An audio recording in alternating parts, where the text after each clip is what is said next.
Hello. I'd like to share a book with you that I just finished reading and thought it was such an interesting story. It's called Sunshine. And you notice this little dog above that word? Well, that's the name of the dog. This is a very special dog. This is a story about a boy whose mother left the house when he was 3 and never returned. And he's sort of missed her. It was written by Marion Dane Bauer, who's a Newbery Honor author. She's written many books. This one she's dedicated to her grandchildren. Chapter 1. Very glad to meet you. Is that her? Ben sits on the edge of the dock, shading his eyes to peer across the lake. He points to a narrow silver object poised on the water far away and asks again, "Is that my mother?" "Hope so." His father settles next to him onto the dock, his dangling feet reaching almost to the slapping gray water. "Your mom said noon, and it's past that now." "But you said she'd come in a boat," Ben objects. "That's a canoe." His father rips his jacket against the cool breeze, rifling across the lake.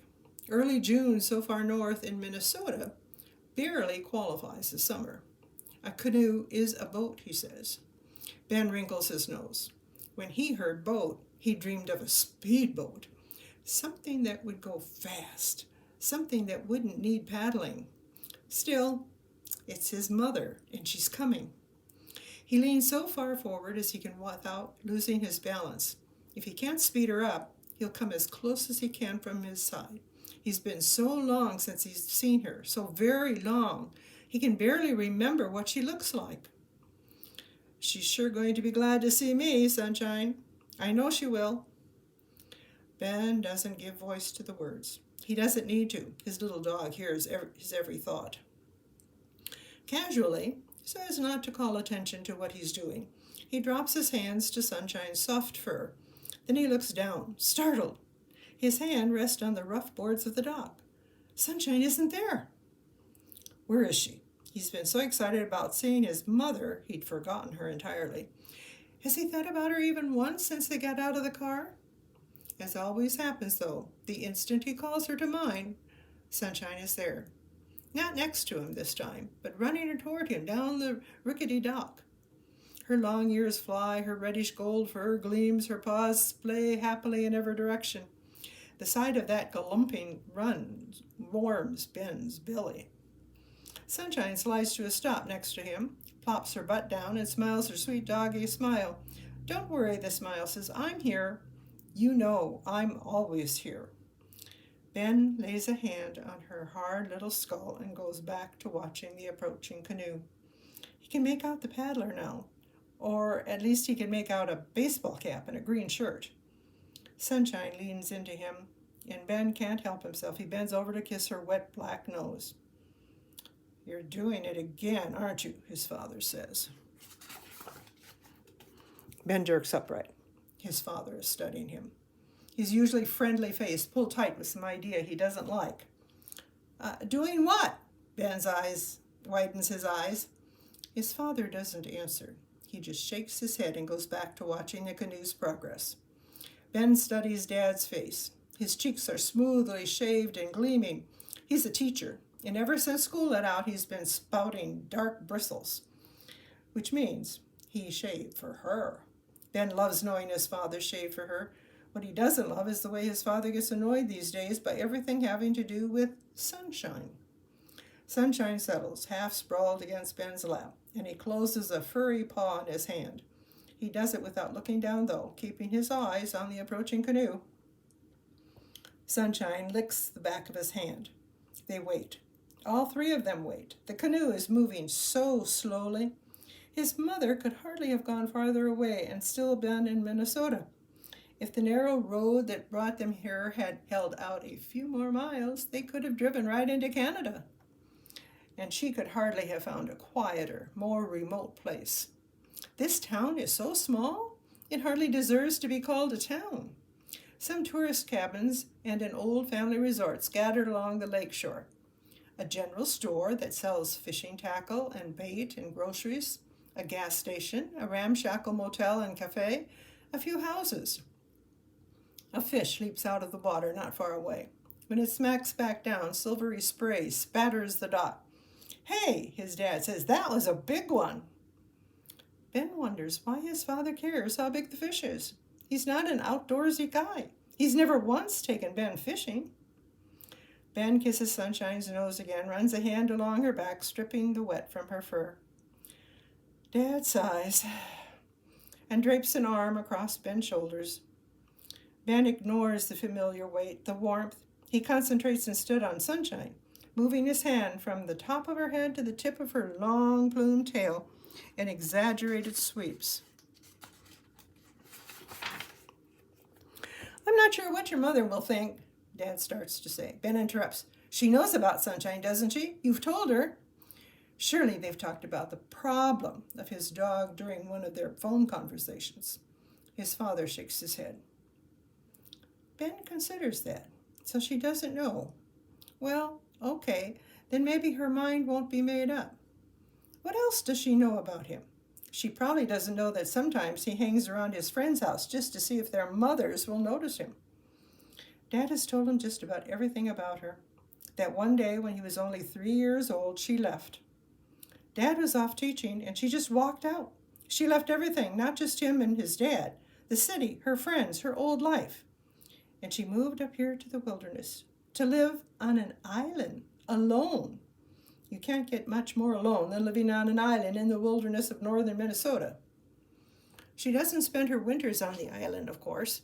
When it gets cold, she moves to the resort near the town. The owners go off to Florida to get warm, and she takes care of the place through the long winter, as alone in the snow and cold as she is on the island.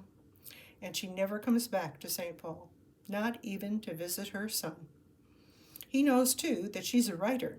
She writes articles for magazines, brochures for resorts, stuff like that. He even knows that lately she's been working on a novel.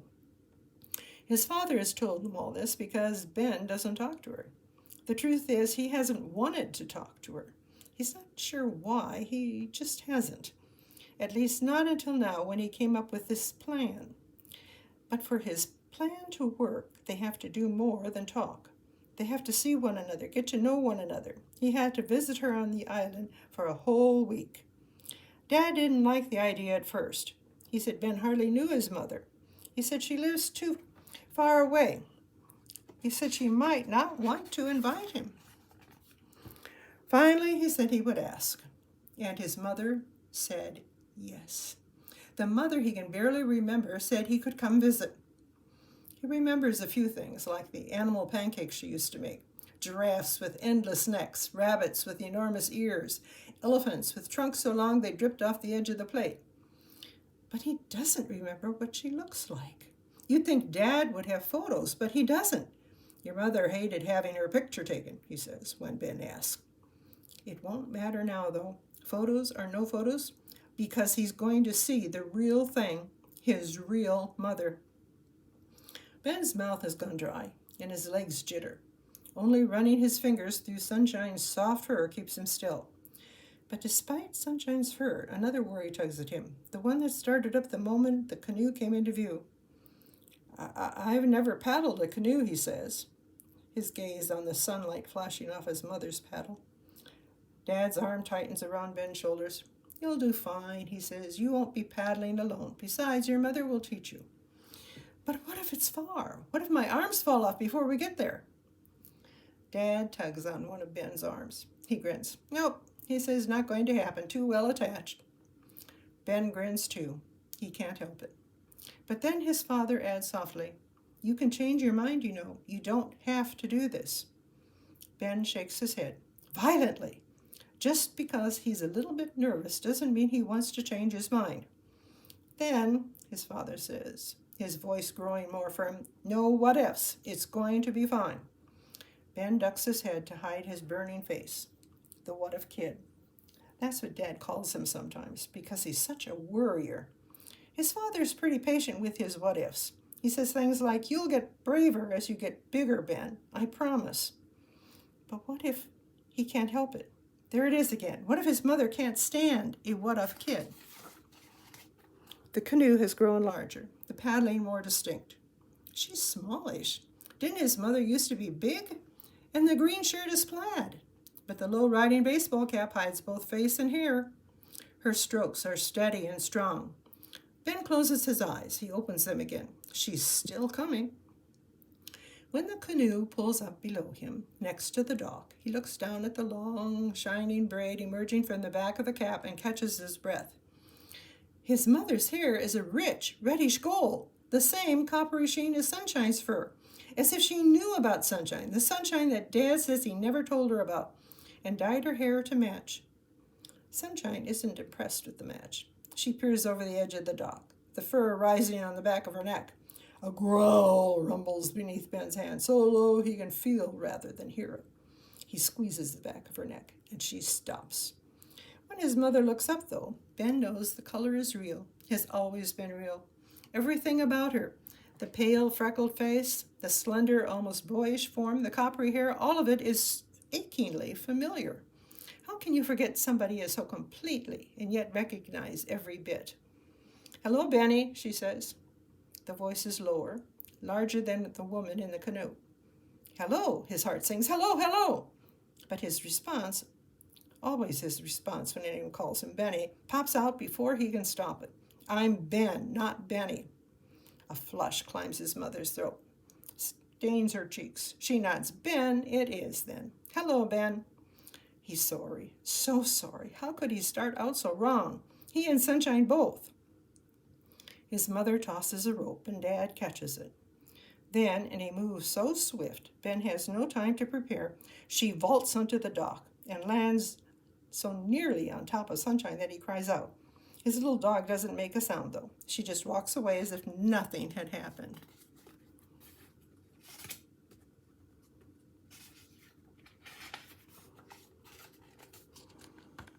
And Ben's mother stands there looking down at him, looking and looking.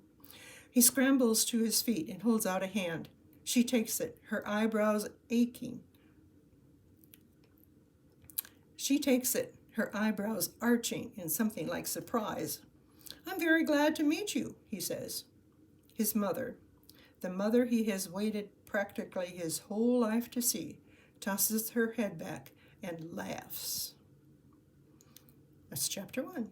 Don't you want to see what happens and find more about Sunshine, that special dog? Why don't you check out the book and try reading it.